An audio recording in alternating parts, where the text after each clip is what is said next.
দীর্ঘ ৩ বছর মাটি খুঁড়ে সুরঙ্গ করে রাসূল সাল্লাল্লাহু আলাইহি ওয়াসাল্লামের কবর পর্যন্ত পৌঁছে গিয়েছিল দুজন ইয়াহুদি এবং আল্লাহর রাসূলের লাশ চুরি করার পূর্বে রাসূল সাল্লাল্লাহু আলাইহি ওয়াসাল্লাম তৎকালীন রাজাকে স্বপ্নে এসে বললেন, হে নুরুদ্দিন, আমাকে দুজন লাল চক্ষু বিশিষ্ট ব্যক্তি বিরক্ত করছে, এদের হাত থেকে আমাকে রক্ষা করো। প্রিয় দর্শক, হিজরির ৫৫৭ সালে ইয়াহুদিরা চক্রান্ত করে রাসূল সাল্লাল্লাহু আলাইহি ওয়াসাল্লামের লাশ চুরি করতে নিয়েছিল মদিনা থেকে। অতঃপর অলৌকিকভাবে তারা কিভাবে ধরা খেয়েছিল এবং তাদের কি পরিণতি হয়েছিল বিস্তারিত জানতে ভিডিওটি শেষ পর্যন্ত দেখুন। ৫৫৭ হিজরিতে তৎকালীন সুলতান নুরুদ্দিন জঙ্গি রহমতুল্লাহ আলাইহি তাহাজ্জুদ নামাজ পড়ে নামাজের বিছানায় ঘুমিয়ে পড়েছিলেন। এমতো অবস্থায় হঠাৎ তিনি স্বপ্ন দেখলেন রাসূল সাল্লাল্লাহু আলাইহি ওয়াসাল্লাম তার ঘরে উপস্থিত এবং আল্লাহর রাসূল কোনো ভূমিকা ছাড়াই দুইজন নীল চক্ষু বিশিষ্ট লোকের দিকে ইঙ্গিত করে বললেন, ইয়া নুরুদ্দিন, এরা আমাকে বিরক্ত করছে, এই দুজনের থেকে আমাকে মুক্ত করো। এই ভয়াবহ স্বপ্ন দেখে নুরুদ্দিন জঙ্গি রহমাতুল্লাহ আলাই অত্যন্ত ভীত সন্ত্রস্ত হয়ে ঘুম থেকে জাগ্রত হলেন এবং কিংকর্তব্য বিমূঢ় হয়ে গেলেন। ভাবলেন এটি হয়তো কোনো দুঃস্বপ্ন। তাৎক্ষণিক তার মাথায় বিভিন্ন প্রকার চিন্তা ঘুরপাক খেতে লাগলো।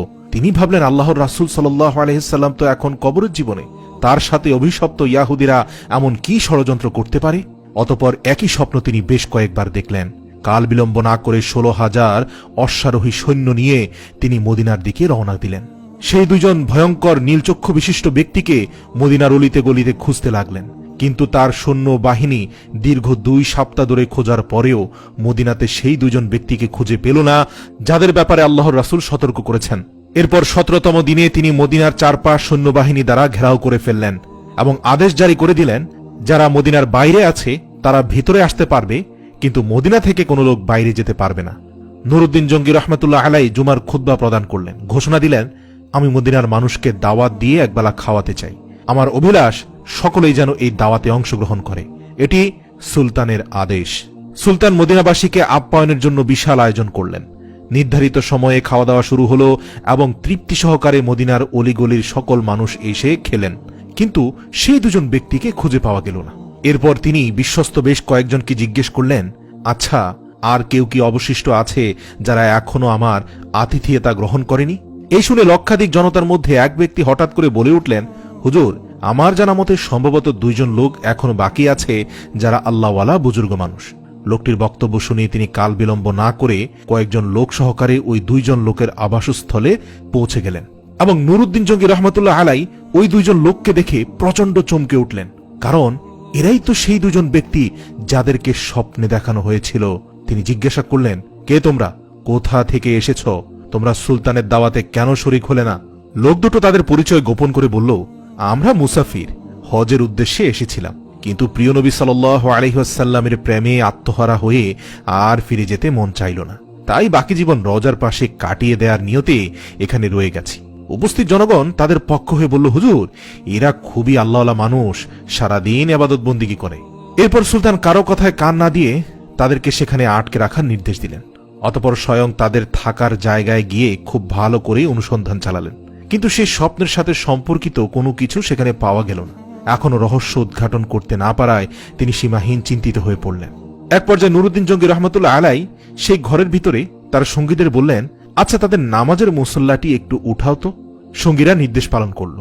নামাজের মুসল্লাটি বিছানো ছিল একটি চাটাইয়ের উপর। সুলতান আবারও নির্দেশ দিলেন, চাটাইটিও সরিয়ে ফেল। তারপর চাটাই সরানোর পর দেখা গেল সেখানে বিশাল এক পাথর। সুলতানের নির্দেশে সেই পাথরটিও সরানো হলো। এবার পাওয়া গেল একটি বিশাল সুড়ঙ্গ পথ, যা ধীরে ধীরে নবীজির রওজা মোবারক পর্যন্ত মাটির নিচ দিয়ে পৌঁছে গেছে। এই দৃশ্য অবলোকন করা মাত্র নুরুদ্দিন জঙ্গি বিজলির ন্যায় চমকে উঠলেন।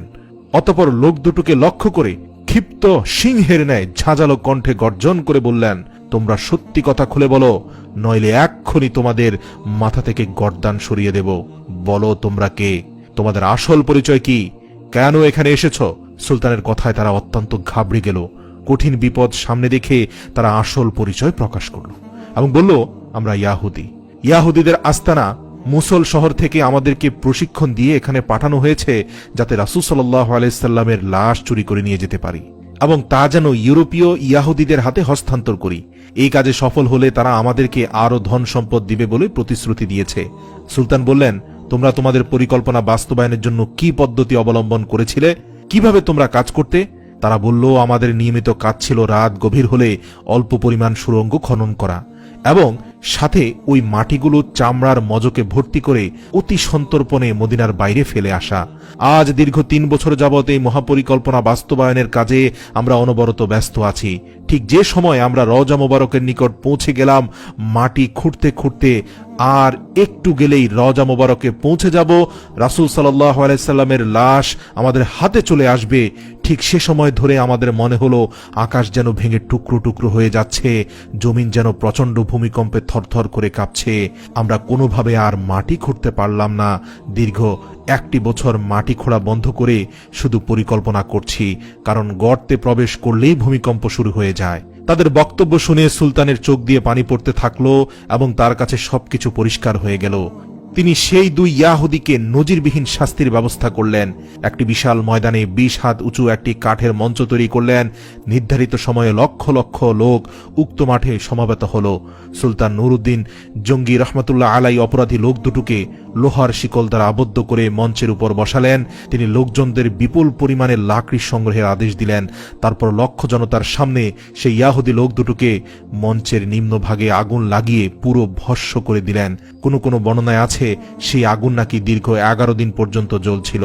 অতঃপর বিপুল পরিমাণ অর্থ ব্যয় করে 1000 মণ সীসা গলিয়ে রাসূল সাল্লাল্লাহু আলাইহি ওয়াসাল্লামের রওজা শরীফের চারপাশে মজবুত প্রাচীর নির্মাণ করে দেন, যেন ভবিষ্যতে আর কোনো ইয়াহুদী চক্রান্ত করে নবীজির লাশ চুরি করার দুঃসাহস না দেখাতে পারে। এরপর তিনি রব্বুল আলামিনের দরবারে শুকরিয়া আদায় করলেন এবং তাকে রব্বুল আলামিন এত বড় খেদমতের জন্য কবুল করায় তিনি সপ্তাহব্যাপী আনন্দ অশ্রু বিসর্জন দিয়ে মুনাজাত এবং সিজদায় পড়ে রইলেন। ইতিহাস থেকে পাওয়া যায় যে নুরউদ্দিন জঙ্গি রহমতুল্লাহ আলাই ইন্তেকালের পর ওসিয়ত মোতাবেক তার লাশকে রাসূল সাল্লাল্লাহু আলাইহি সাল্লামের রওজা মোবারকের কাছাকাছি দাফন করা হয়।